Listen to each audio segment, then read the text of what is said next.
Hello student, welcome to my YouTube channel R K study. Student, आज मैं आप लोगों के सामने में 10th क्लास का जो चैप्टर 3 है हिस्ट्री का वो लेके आया हूँ, भारत में राष्ट्रवाद। ये चैप्टर मैं लिख चुका हूँ आपका 10th क्लास इतिहास अध्याय 3 भारत में राष्ट्रवाद। मैं सारा का सारा जो भी एनसीईआरटी का किताब में लिखा हुआ है वो सारे के सारे एनसीईआरटी के बेस लेके मैं आपको पूरी कहानी पहले बताऊंगा। इसके बाद इम्पोर्टेंट क्वेश्चन का मैं वीडियो बनाऊंगा, ये भी आपको कल मिल जाएगा। आज आप पहले एनसीईआरटी का जितने भी शुरू से लेके अंत तक स्टोरी है वो सारे के सारे पहले मैं आपको समझा देता हूं। और हमारा दावा है यदि आप ये स्टोरी आप समझ गए तो कहीं से भी क्वेश्चन आएगा आप जवाब दे दोगे। तो भारत में राष्ट्रवाद, भारत में राष्ट्रवाद, राष्ट्रवाद का मतलब क्या होता है? राष्ट्रवाद का सबसे पहले अर्थ होता है कि देश भावना जागृति होना। यदि किसी भी व्यक्ति के बीच में यदि देश की भावना जागृति हो जाए, अच्छाई के सेंस में जागृति हो जाए, वही क्या कहलाता है? राष्ट्रवाद कहलाता है। आखिर राष्ट्रवाद ये आया क्यों? यदि आपसे पूछे कि ये राष्ट्रवाद का विचार आया क्यों, तो जब तक किसी पे जुल्म नहीं ढाया जाता, जब तक उसको परेशानी का सामना नहीं करना पड़ता, तब तक राष्ट्रवाद आ नहीं सकता है। हमारे देश में अंग्रेज राज कर रहे थे, ये आपको भी पता होगा। और अंग्रेज दिनों ने दिन वो अपना जुल्म को जो है सो बढ़ाते ही जा रहे थे और बराबर वो अपने जुल्म जो है सो इतने ऊंचाई पे ले जा रहे थे कि भारत में जितने भी व्यक्ति थे उसमें राष्ट्रवाद की भावना धीरे धीरे कूट कूट कर भरने लगा। सबसे पहले आप ये देखिए कि सबसे पहले गांधी जी का प्रादुर्भाव दक्षिण अफ्रीका से भारत में होता है। जनवरी 1915 में गांधी जी दक्षिण अफ्रीका से भारत आए। तो गांधी जी जब दक्षिण अफ्रीका में थे तो वहाँ पे नस्ल विरोधी आंदोलन के खिलाफ वो लड़ाई लड़े थे। वहाँ पे दक्षिण अफ्रीका में गोरे और काले लोगों के भेदभाव बहुत ही ज़्यादा था, जिसके कारण वहाँ पे वो उसके खिलाफ लड़े और विजय भी उनको प्राप्त हुआ। और जो आपका काले और गोरे का जो भेदभाव था वो ख़त्म करके आए। तो इस हिसाब से गांधी जी के बारे में पूरे भारतीय जानते थे कि गांधी जी ऐसे व्यक्ति हैं जो देशभक्त हैं। और इस हिसाब से जब वो जनवरी 1915 में भारत वापस आए तो आने के बाद जो है सो उन्हें BHU बनारस हिंदू विश्वविद्यालय का उद्घाटन था और उन्हें चीफ गेस्ट के रूप में वहाँ पे बुलाया गया। जब वहाँ पे वो पहुँचे तो सबसे पहले देखे जो आपको गरीब लोग थे उन लोगों को जो है सो उस हिसाब से नहीं देखा जाता था जिस हिसाब से देखनी चाहिए, मतलब वो नीचे दृश्य से जो है सो देखा जाता था। तो गांधी जी सबसे पहले वो भाषण में एक बात बोले थे कि यदि हमें भारत में राष्ट्रवाद की भावना लाने हो, यदि हमें भारत को यदि स्वतंत्रता दिलाने हो तो हमें सबसे पहले गरीबों का सम्मान करना पड़ेगा। और इस प्रकार जो है सो गांधी जी जो वहाँ पे अपना कुछ विचार भी रखे। लेकिन जब वहाँ से जाने लगे तो वहाँ पे चंपारण के एक व्यक्ति थे राजकुमार शुक्ल। उन्होंने गांधी जी के बारे में पता था कि गांधी जी ऐसे देशभक्त हैं और गांधी जी हमें इस समस्या से जो चंपारण में किसानों के साथ हो रहा है ये समस्या से निजात दिला सकते हैं। तो गांधी जी से मिलने के लिए वो उत्सुक थे कि कब गांधी जी से मिलूं और मिलने के बाद अपनी समस्या, चंपारण की समस्या उन्हें बताऊं। जब वो राजकुमार शुक्ल आपको गांधी जी से मिले भाषण के बाद तो अपनी समस्या उनके सामने में रखे, तब जाके जो है सो क्या हुआ, गांधी जी चंपारण गए 1916 में और वहाँ पे देखे 3 कठिया विद्रोह, मतलब 3 कट्ठा पे 1 कट्ठे किसी भी हालत में नील की खेती करनी पड़ती थी, इसीलिए वहाँ पे जो है सो इसका नाम भी रख दिया 3 कठिया। और इस हिसाब से वहाँ पे किसान को जो है जितनी भी ज़मीन होती थी उस ज़मीन को किसी भी हालत में जो है सो नील की खेती करनी ही होती थी, क्योंकि ब्रिटेन में नील की बहुत ज़्यादा मांग था और बलपूर्वक जो है सो वहाँ पे खेती करवाया जाता था। इस स्थिति में गांधी जी ने वहाँ पे किसानों का साथ देते हुए अंग्रेजों के खिलाफ जो है लड़ाई लड़े, वहाँ पे वकालत किए। अंत में गांधी जी का विजय होता है और गांधी जी वहाँ पे किसानों को जो नील की खेती बलपूर्वक करवाया जाता था उससे निजात दिला दिए। इस प्रकार गांधी जी का सबसे पहला आंदोलन यदि आपसे पूछ रहा है कि गांधी जी जब भारत आए तो वहाँ पे सबसे पहले किस आंदोलन में भाग लिए, तो चंपारण सत्याग्रह। और चंपारण सत्याग्रह था क्या, नील की खेती जो बलपूर्वक अंग्रेज करवा रहे थे, इसी के विरुद्ध आवाज़ उठाए थे। अंत में उनकी जीत भी हुई और लोग जो वहाँ के जो किसान थे वो जो है सो बहुत खुशहाल हुए और गांधी जी को बहुत ज़्यादा अभिवादन किए कि आपके कारण आज हम लोग खुश हैं। उसके बाद क्या होता है, 1917 में जो है सो आपका खेरा गुजरात में एक जो है सो आपका डिस्ट्रिक्ट है खेरा। वहाँ पे क्या था, वहाँ पे मौसम खराब हो जाने के कारण वहाँ के किसानों को क्या हो रहा था, लगान चुकाने में बहुत ही मुश्किल का सामना करना पड़ रहा था।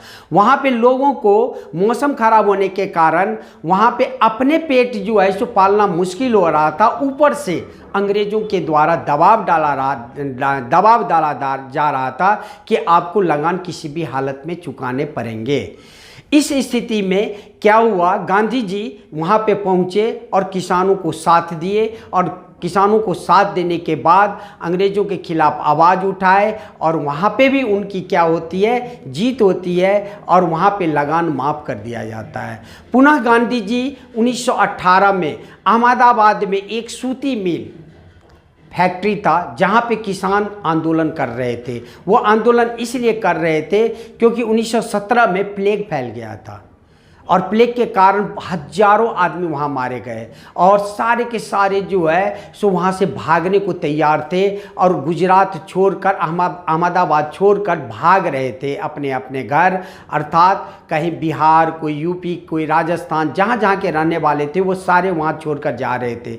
लेकिन वहाँ पे मिल मालिक ने उन्हें प्रलोभन दिया कि यदि यहाँ पे काम करोगे इस परिस्थिति में तो आपको मैं अलग से बोनस दूंगा। और ये बोनस के कारण जो है सो बहुत सारे श्रमिक जो है वहाँ पे रुक गए और रुकने के बाद जो है सो क्या हुआ, वहाँ पे बोनस देना चालू हो गया उन लोगों को। तो लोभ आ गया उन लोगों में और जो है सो इस हिसाब से क्या हुआ, उस मिल में सारे के सारे जो भी ये कर्मचारी थे काम करने लगे, श्रमिक थे काम करने लगे। लेकिन क्या हुआ, 1918 में एकाएक मिल के मालिक ने बोनस को बंद कर दिया।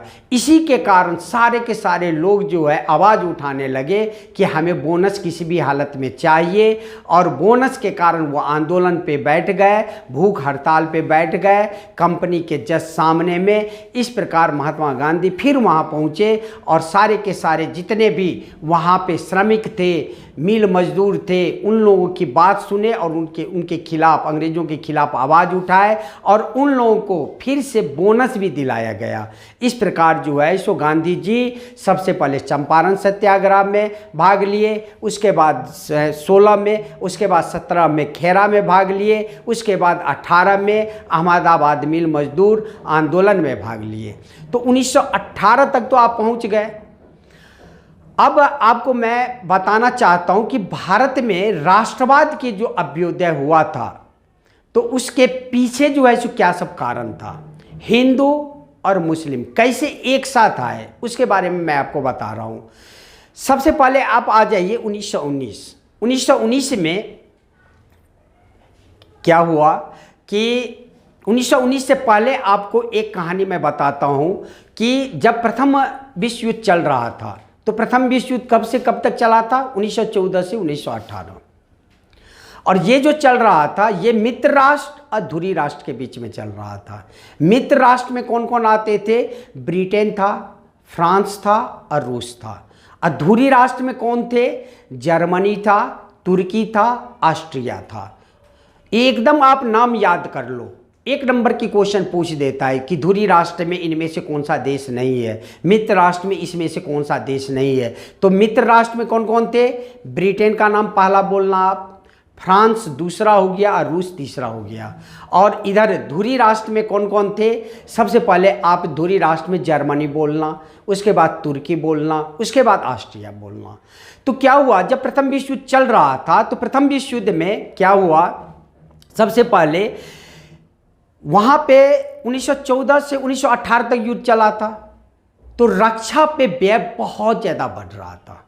मतलब जो वहाँ पे सैनिक जाते थे ब्रिटेन के तरफ से, उनको खाने की व्यवस्था होनी चाहिए, उनको रहने की व्यवस्था होनी चाहिए, उनके लिए पोशाक की व्यवस्था होनी चाहिए। अब ये 1-2 दिन 10 दिन की तो बात थी नहीं, ये कंटिन्यू युद्ध चल रहा था, 4 साल तक युद्ध चला। आप समझ सकते हैं 4 साल कितनी बड़ी होती है।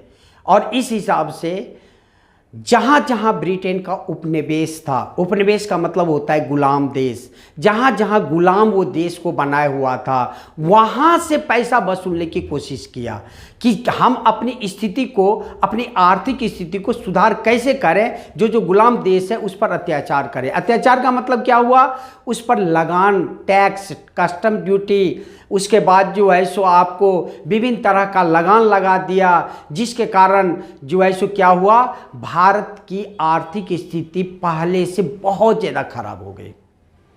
भारत में आके अपनी रक्षा बजट सुधारने के चक्कर में भारत की बजट जो है सो क्या किया, एकदम मटिया मेट कर दिया। उसने सारे किसानों पर लगान बढ़ा दिया, वस्तु का दाम जो है सो दुगुना कर दिया गया। इस हिसाब से हाहाकार मच गया भारत में, और राष्ट्रवाद की भावना यहाँ से धीरे धीरे धीरे धीरे क्या हुआ, पनपने लगा। इस प्रकार जो है सो क्या हुआ कि इंडिया में सारे उत्तेजित तो थे ही, लेकिन ये देखा जा रहा था मुस्लिम हर समय कटते जा रहे थे हिंदू से। तो अब मुस्लिम को कैसे एक जगह किया जाए, ये गांधी जी के दिमाग में ये हर समय चलता आ रहा था कि मुस्लिमों को कैसे संगठित करें, अपने साथ कैसे मिलाएं, जिससे कि ये आंदोलन बहुत बड़े स्तर पे हो जाए। लेकिन भगवान का ऐसा शुक्र हुआ कि भगवान ने क्या किया, ब्रिटेन को विजय घोषित कर दिया प्रथम विश्व युद्ध में। और विजय घोषित होते ही वो क्या किया, तुर्की जो आपका देश था धुरी राष्ट्र में, उस पर अत्याचार चालू कर दिया।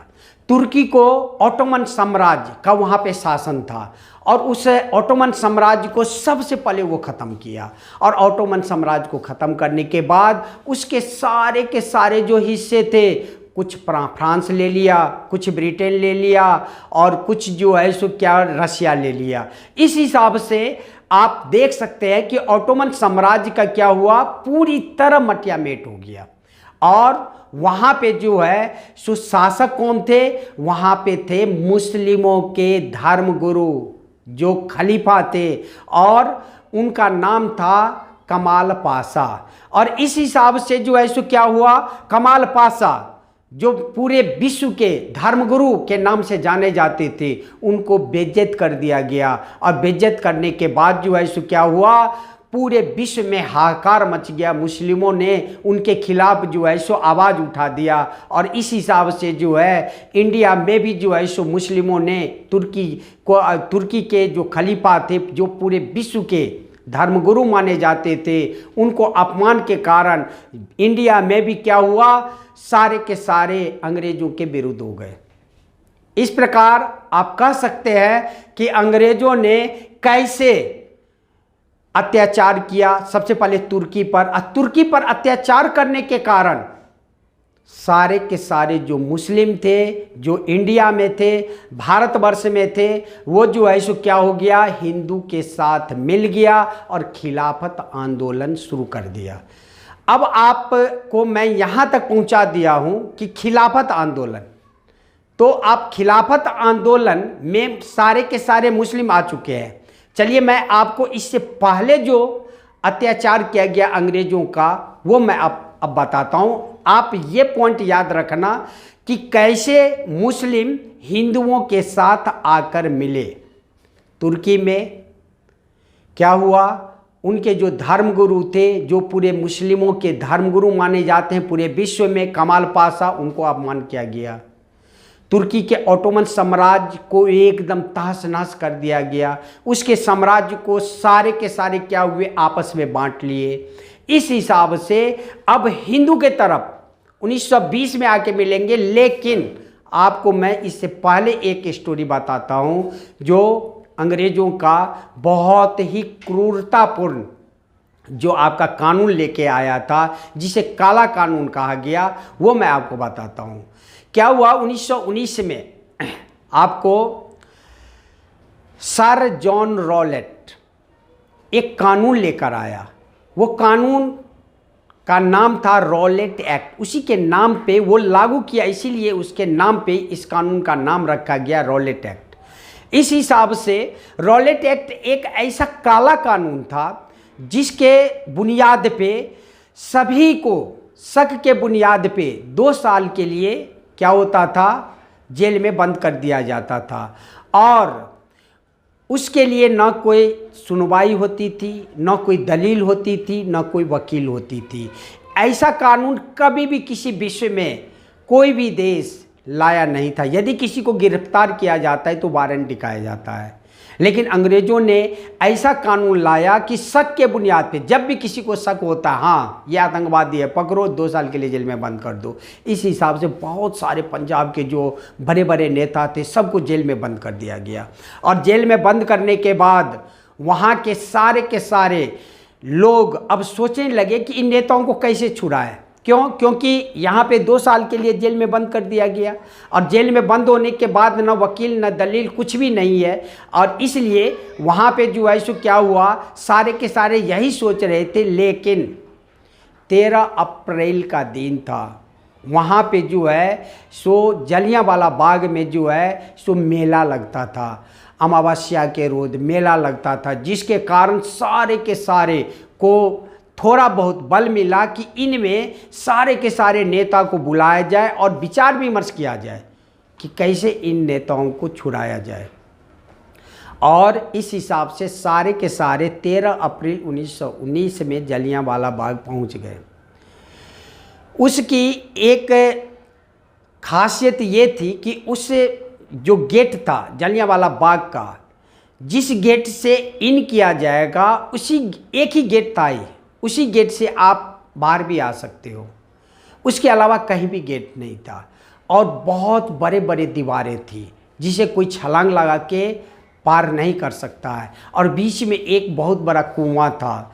इस हिसाब से जब जनरल डायर पंजाब का गवर्नर था, जब उसे पता चला कि एक भारतीय पैसा के लालच में जाके उसे बोल दिया कि आपके खिलाफ इस मेले में क्या हो रहा है, आपके खिलाफ इस मेले में षड्यंत्र रचा जा रहा है, तो उसने जो है सो क्या किया, जब भीड़ सारी की सारी इकट्ठी हो गई, वहाँ पे गेट पे आके तोप लगा के सारे पे गोली बरसा दिया, जिसके कारण हजारों के हजार लोग मारे गए। जो लोग बचने की कोशिश कर रहे थे कुआं में कूदते जा रहे थे, लेकिन एक पर एक गिरते गए, अंत में कोई भी ना बचे।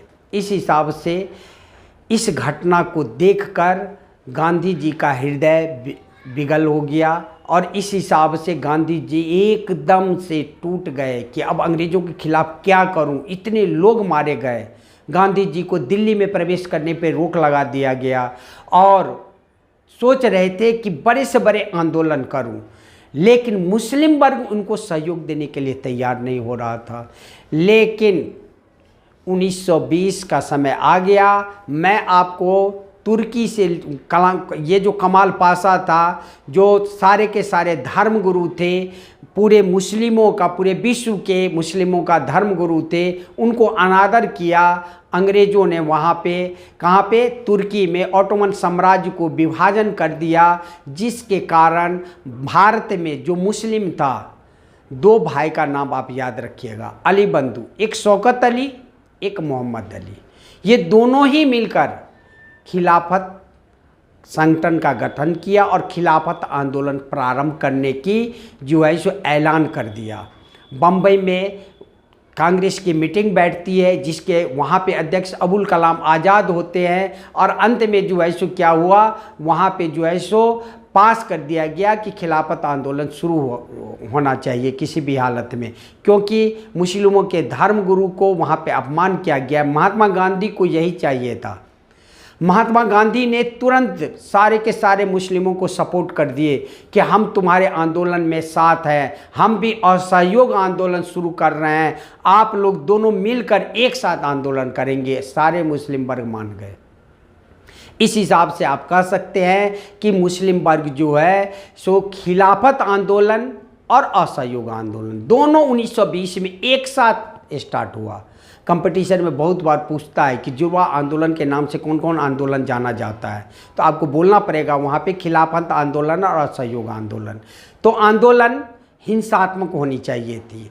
गांधी जी का एक ही विचार था जो सत्याग्रह की परिभाषा दिए थे, यदि आपका मकसद सत्य है, सही दिशा में है, तो आपकी जीत 100% होगी। उसके लिए आपको हथियार की ज़रूरत नहीं है, अहिंसा का सहारा लेके आपको विजय प्राप्त हो जाएगा।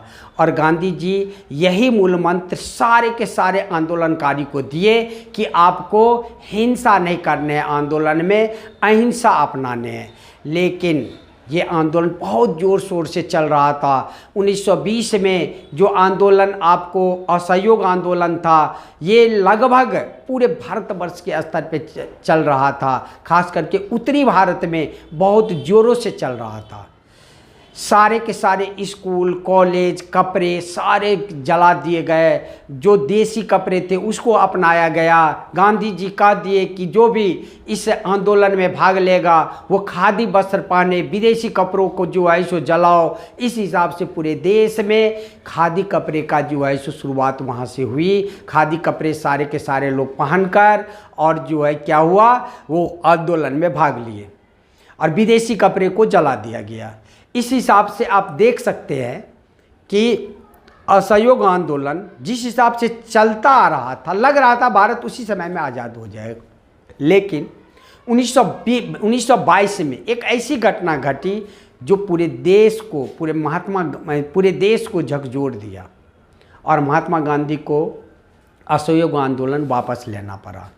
1922 में गोरखपुर में एक चौरी चौरा जगह है जहाँ पे 22 पुलिसकर्मी एक थाने में उपस्थित थे और आंदोलनकारी आंदोलन करते हुए आवाज़ लगाते हुए आ रहे थे अंग्रेज़ों के खिलाफ। तो 22 पुलिसकर्मी क्या किए, उनको रोकने की कोशिश की।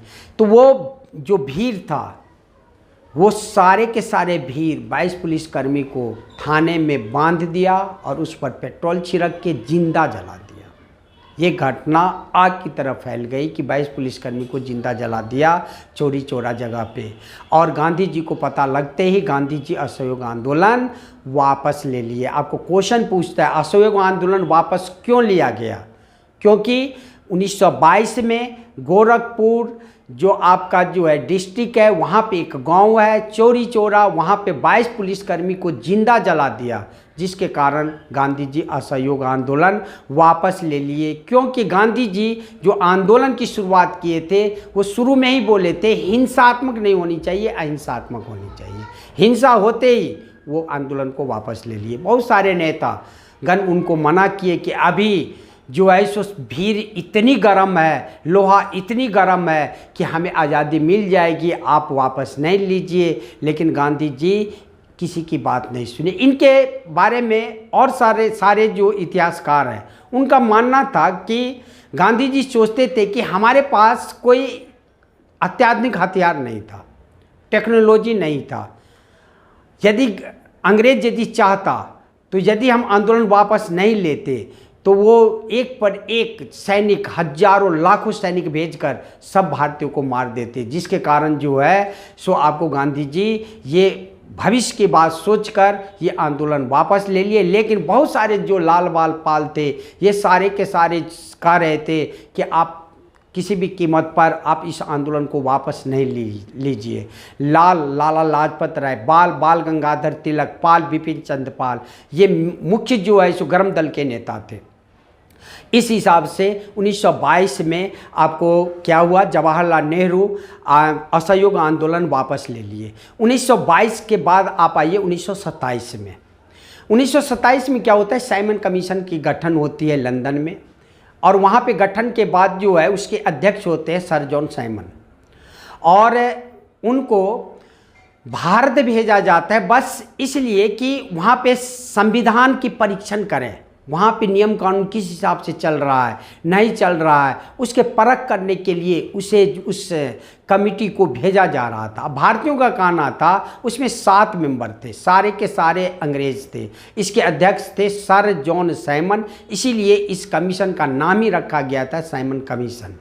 भारतीयों का कहना था कि आप हमारे संविधान को निरीक्षण करने के लिए आ रहे हैं, तो आपको जो है सो किसी भी हालत में एक न एक भारतीय उस कमिटी में जो है सो आप रखिए। लेकिन अंग्रेज़ों का मानना था कि भारतीय पशु के समान हैं, उनके पास बुद्धि नहीं है, इसीलिए इस कमिटी के कभी वो मेंबर नहीं बन सकते थे।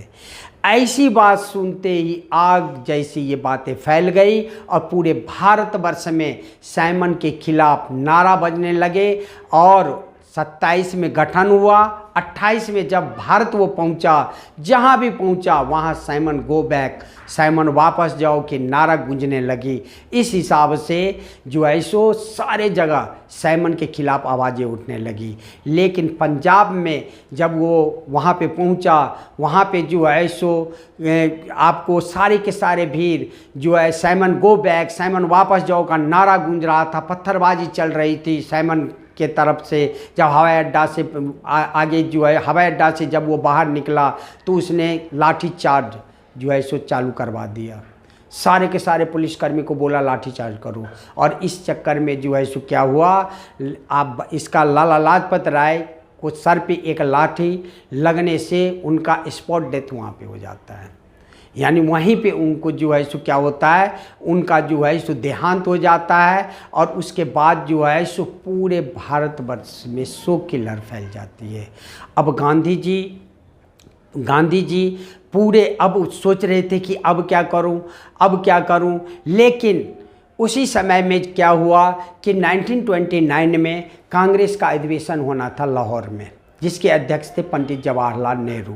पंडित जवाहरलाल नेहरू अध्यक्ष थे। सारे के सारे जितने भी कांग्रेस के मेंबर थे वो सारे के सारे वहाँ पहुँचे। उसमें सबसे पहला प्रस्ताव रखा गया पूर्ण स्वराज्य के।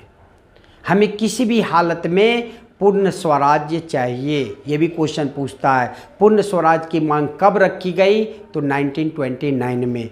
उस समय में अध्यक्ष कौन थे, पंडित जवाहरलाल नेहरू। यह अधिवेशन कहाँ हुआ था, लाहौर में हुआ था।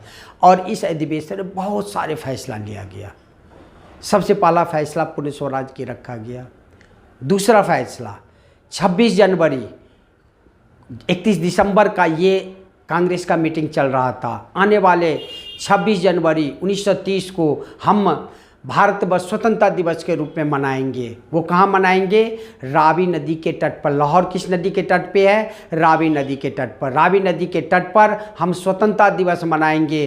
पहली बार झंडा फहराएंगे और अंग्रेज़ों को दिखाएंगे कि हम अब स्वतंत्र हैं। तुम गोली चलाना है गोली चलाओ, मारना है मारो, जेल में डालना है डालो, अब तुम्हारे लिए काम नहीं करेंगे, बहुत हो गया। और इस हिसाब से रावी नदी के तट, और उसी अधिवेशन में ये भी फैसला लिया गया कि आने वाले जो समय है मार्च, इसमें जो है सो आपको हम सविनय अवज्ञा आंदोलन प्रारंभ करेंगे। क्योंकि अंग्रेज़ों ने नमक पर टैक्स बढ़ा दिया। जो नमक गरीब से गरीब व्यक्तियों का आहार होता था, उस पर टैक्स बढ़ा दिया, कर बढ़ा दिया। इसीलिए गांधी जी ये निर्णय लिए कि किसी भी हालत में हम सविनय अवज्ञा आंदोलन प्रारंभ करेंगे।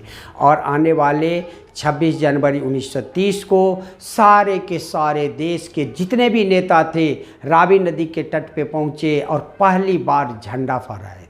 इसीलिए आपको याद होगा कि हम जो संविधान बनकर मेरा जो तैयार हुआ था 26 नवंबर 1949 को, लेकिन हमारा संविधान लागू जो हुआ था 26 जनवरी 1950 को। आखिर ऐसे क्यों हुआ, इसका यही कारण था कि 26 जनवरी को हम पहली बार स्वतंत्रता दिवस मनाए थे। ये महत्वपूर्ण दिवस था हमारे लिए, इसीलिए इतना महत्वपूर्ण संविधान लागू करने का दिन भी हम 26 जनवरी को ही जो है सो क्या किए, सेलेक्ट किए। और इस हिसाब से जो है सो क्या हुआ, सविनय अवज्ञा आंदोलन का प्रारंभ हो गया 1930 में। गांधी जी मार्च 1930 में क्या किए, सविनय अवज्ञा आंदोलन प्रारंभ करने का निश्चय किए। और साबरमती से डांडी जाना था, जो इस दूरी कितनी थी, 240 मील, बहुत दूरी होता है। और गांधी जी पहले ही निश्चय कर लिए थे कि किसी भी हालत में 10 मील की दूरी हर दिन तय करेंगे। इस हिसाब से 24 दिन में ये जो है सो आपको दांडी पहुंच गए और 240 मील की दूरी तय कर लिए। और वहाँ पे समुद्र के पानी को उबालकर नमक बनाकर मुट्ठी भर अंग्रेज़ों को दिखा दिए कि हम तेरा अवज्ञा कर रहे हैं, हम तेरा सविनय आज्ञा का उल्लंघन कर रहे हैं। इस हिसाब से सविनय अवज्ञा आंदोलन का प्रारंभ हुआ। सविनय अवज्ञा आंदोलन के बारे में आपको समझना होगा, ये एक ऐसा आंदोलन था जिसमें महिलाएं बढ़ चढ़ कर भाग लेती। बहुत सारे देश के जो नेता थे, विदेश के नेता थे, उनका मानना था ये लोग दांडी पहुंच ही नहीं पाएंगे, इतने 240 मील की दूरी रास्ते में ही दम तोड़ देंगे। लेकिन ऐसा कुछ भी नहीं हुआ।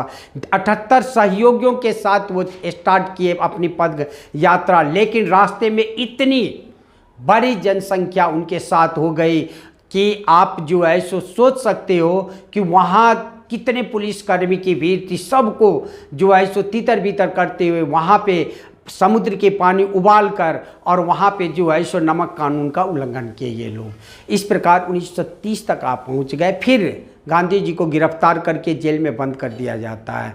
और उसके बाद क्या होता है कि इरविन गांधी जी को न्योता देता है कि आप हमारे यहाँ आइए, जो भी आपकी समस्या है आप समस्या बताइए और मैं आपकी समस्या का समाधान करूंगा। और गांधी जी को जेल से छोड़ दिया जाता है और गांधी जी उसके सामने में 11 सूत्री मांग रखे कि आप जो है सो हमारे मांगिए। लेकिन सारे के सारे देशवासी यही कहे गांधी जी को कि आप गोलमेज नहीं जाइए। गोलमेज कहाँ है? लंदन में है। आप गोलमेज नहीं जाइए, इरविन से आप समझौता नहीं कीजिए। और इस हिसाब से जो है सो प्रथम गोलमेज सम्मेलन में कोई भी कांग्रेसी नेता नहीं जाता। फिर 1931 का दिन आता है। 1931 में भगत सिंह, राजगुरु, सुखदेव को फांसी की सज़ा होनी होती है। उस समय में इरविन फिर से इनको न्योता देता है कि आप आइए, सविनय अवज्ञा आंदोलन वापस ले लीजिए। और यहाँ सविनय अवज्ञा आंदोलन चल रहा था, वापस ले लीजिए। लेकिन सारे के सारे देशवासी इस बार गांधी जी को कहने लगे कि आप जाइए, सारे जितने भी मांग है उसको दरकिनार कर दीजिए, लेकिन भगत सिंह, राजगुरु, सुखदेव को आप किसी भी हालत में बचाना होगा आपको। और भगत सिंह, राजगुरु, सुखदेव को बचाने के चक्कर में ये सारे के सारे महात्मा गांधी को बोले आपको जाना होगा और इरविन से समझौता करना होगा। लेकिन जब वहाँ पहुँचे तो सारे जितने भी आपको राजनीतिक कैदी थी, सारे कैदियों को छोड़ने का फैसला बना लिया इरविन। सारे मांगे जितने थी वो सारे मान लिया। लेकिन ये एक शब्द में, एक टूक में वो बोल दिया कि भगत सिंह, राजगुरु, सुखदेव को फांसी की सजा हो गई है, उसे नहीं बचाया जा सकता। अब गांधी जी वहाँ पे असमंजस में फंस गए कि इतनी मांगे हमें माना जा रहा है, बस एक मांग जो है सो हमारा नहीं मांगा जा रहा है। और गांधी जी ये मान लिए और अंत में भगत सिंह, राजगुरु, सुखदेव को जिस दिन डेट था उससे एक दिन पहले ही फांसी दे दिया गया। यदि उस दिन यदि फांसी देता, पूरे भारतवर्ष जेल को ही उखाड़ फेंकते, पूरे दीवार को तोड़ देते। लेकिन एक दिन पहले धोखा से क्या किया, एक दिन पहले वो अंग्रेज समझता था ऐसे भारतीय कर सकते हैं, लेकिन एक दिन पहले उसे फांसी की सजा दे दी गई। और गांधी जी जब 1931 में भारत वापस आए तो उन्हें काला झंडा पहली बार दिखाया गया, क्योंकि सभी लोगों का पता था कि गांधी जी भगत सिंह, राजगुरु, सुखदेव को नहीं बचा पाए और सारे मांग जो है उसका मान लिए। तो गांधी जी को पहली बार काला झंडा कब दिखाया जाता है? जब वो गोलमेज सम्मेलन से लंदन से ये इंडिया आते हैं 1931 में। उस समय में 1931 तक को आपको पहुंचा दिए। भारत में राष्ट्रवाद में जो 1931 तक घटना थी वहाँ तक आपको पहुँचा दिए। अब आप आइए 1932। 1932 में क्या हुआ कि अंग्रेज हर समय चाहता था कि कभी भी जो है सो आपको इंडिया के जितने भी व्यक्ति हैं वो आपस में जुड़ कर नहीं रहे, यूनिटी बना के ना रहे। और इधर अंबेडकर का कहना था कि जो दलित वर्ग हैं जो दलित वर्ग हैं उनको आरक्षण की व्यवस्था किसी भी हालत में होनी चाहिए। उन्हें प्रांतीय सभा, केंद्रीय परिषद में किसी भी हालत में आरक्षण की व्यवस्था होनी चाहिए और उसके लिए अलग से निर्वाचन की व्यवस्था भी होनी चाहिए और उसका निर्वाचन दलित वर्ग ही करेंगे, इसमें कोई भी सामान्य वर्ग नहीं करेगा। और इस हालात को, ये बात जो है सो महात्मा गांधी को पता चला। उस समय में महात्मा गांधी पूना के जेल में थे और पूना के यरवदा जेल नाम था, वहाँ पे जो है यरवदा जेल में उन्हें पता चला कि अनशन पे ये बैठे हुए हैं अंबेडकर और ये कह रहे हैं कि पृथक निर्वाचन की व्यवस्था होनी चाहिए, प्रांतीय और केंद्रीय सभा में आरक्षण की व्यवस्था दलितों के लिए होनी चाहिए। तो गांधी जी अनशन पे खुद बैठ गए। 2 दिन हुआ, 4 दिन हुआ, 10 दिन हुआ, अंत में सारे के सारे नेता, उनका कहना था एक बार बस अंबेडकर हमसे बात करें। अंबेडकर जाने के लिए तैयार नहीं हो रहे थे, लेकिन सारे के सारे नेता जब अंबेडकर को बोले एक बार आप जो है सो गांधी जी से मिल लीजिए और गांधी जी का बात एक बार सुन लीजिए, आपको विचार पसंद हो तो मानिएगा, नहीं पसंद हो तो नहीं मानिएगा। फिर ये यरवदा जेल जाते हैं पूना के और वहाँ पे गांधी जी और अंबेडकर के बीच में वार्तालाप होता है। इसे पूना पैक्ट कहते हैं, पूना पैक्ट। ये भी क्वेश्चन बहुत बार आता है, पूना पैक्ट किसके बीच में हुआ था और क्यों हुआ था। तो पूना पैक्ट किसके बीच में हुआ? महात्मा गांधी और भीमराव अंबेडकर के बीच में हुआ था, जिन्हें संविधान के पितामह भी कहते हैं। और इस हिसाब से जो है गांधी जी का बात था अंबेडकर के लिए कि आप प्रांतीय सभा और केंद्रीय सभा में दलितों के लिए आरक्षण की मांग कर रहे हैं, बहुत अच्छा आरक्षण मिलेगा, लेकिन ये जो आप पृथक निर्वाचन की बात कर रहे हैं ये सही नहीं है। यही तो अंग्रेज चाहता है कि इन दोनों में, हिंदू, दलित, मुस्लिम में सारे अलग अलग हो जाए और हम राज करते रहें।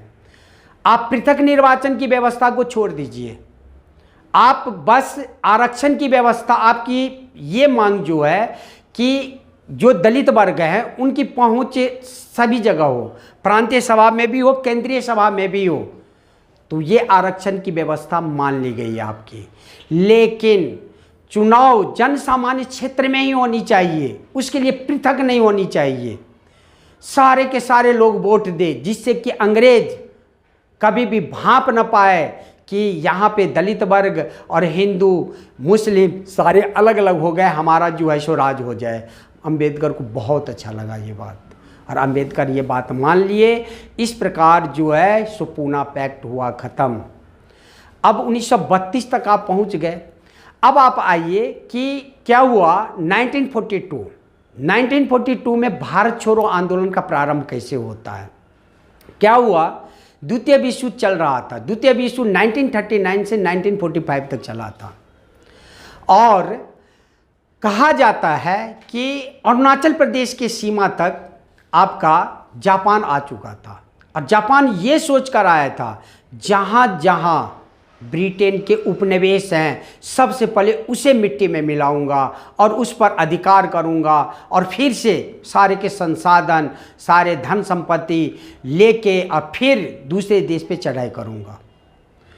तो इसी सोचकर कि भारत पर हम अटैक करेंगे, वो अरुणाचल प्रदेश के बॉर्डर तक पहुंच चुका था और उसी के बगल में सिंगापुर था। सिंगापुर पे भी अटैक करने वाला था, लेकिन वहाँ पे सुभाष चंद्र बोस थे। सुभाष चंद्र बोस वहाँ पहुँचते हैं, उसके चीफ ऑफ कमांडर से बात करते हैं, कहते हैं आप जितने सैनिक दल के साथ आए हो, हम जो है सो देख कर आए हैं सिंगापुर में, आपके डबल ट्रिपल जो है सो वहाँ पे सैनिक है, आप कभी भी उसके मुकाबले जीत नहीं सकते। जबकि उसका आधा था। वहाँ पे सुभाष चंद्र बोस सिंगापुर को बचा लिए क्योंकि उनको शरण दिया था और ये भी बात बोले कि आप भारत पे अटैक करने वाले, भारत तो वैसे ही पहले से जो है सो परेशान है, अंग्रेज जुल्म पे जुल्म ढाता जा रहा है, आप हमें मौका दो, मैं अंग्रेज़ों को भगाऊंगा वहाँ से और उसके बाद मैं आपको युद्ध में सहायता प्रदान करूँगा। अब जापान का जो चीफ ऑफ कमांडर था उसे बहुत अच्छा लगा ये बात और बात जो है सो मान लिया और वहाँ से महात्मा गांधी को वो सब संबोधित करते हैं कि आप भारत के राष्ट्रपिता हैं, भारत को बचा लीजिए। आप अंग्रेज़ों का जुल्म तो सह ही रहे हैं, इधर अब जो है आपका जापान भी आप पे अटैक करने वाला है, इसीलिए आप ऐसा आंदोलन छेड़िए जिससे किसे लगे कि हाँ अंग्रेज़ों को ये भगाना चाहते हैं और हमें सपोर्ट कर रहे हैं।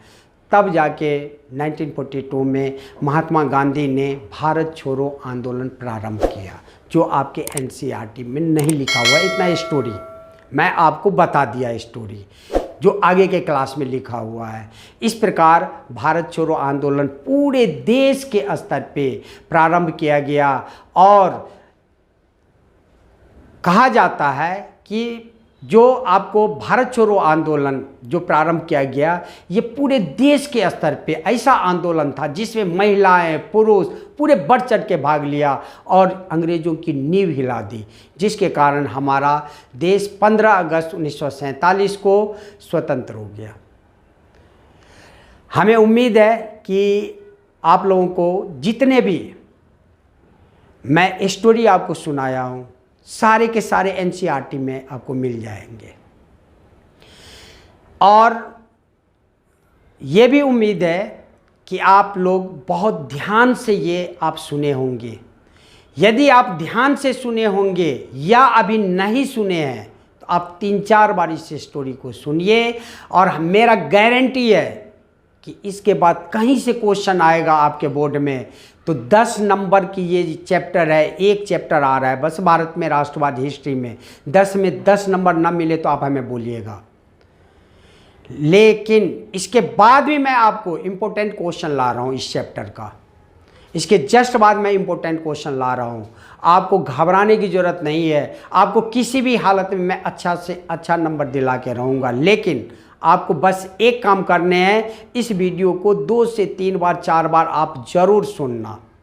चलिए मैं अब अगले वीडियो में मिलता हूँ। यदि वीडियो आपको अच्छा लगा हो तो आप लाइक कीजिए, सब्सक्राइब कीजिए, शेयर कीजिए। मैं अगले वीडियो में मिलता हूँ, तब तक के लिए जय हिंद, जय भारत।